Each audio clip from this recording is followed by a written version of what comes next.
How to fix WhatsApp monthly message limit reached. New messages not sending.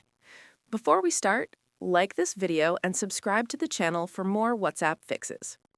If WhatsApp shows monthly message limit reached and you can't send new messages, don't worry. Here's how to fix it safely. First, understand the reason. This limit usually applies to new accounts or WhatsApp business accounts to prevent spam. It resets automatically each month. Now the steps to fix it.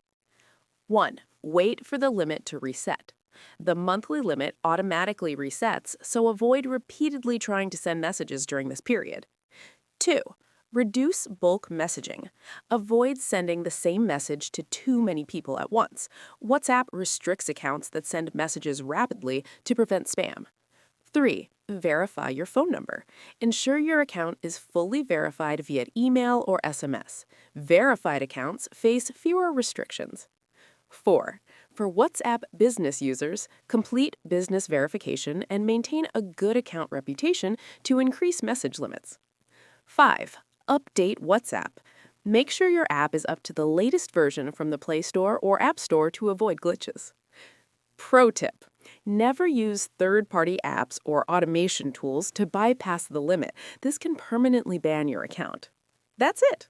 Now you know how to fix the WhatsApp monthly message limit reached issue safely. If this helped, like, subscribe, and comment "resolved" below.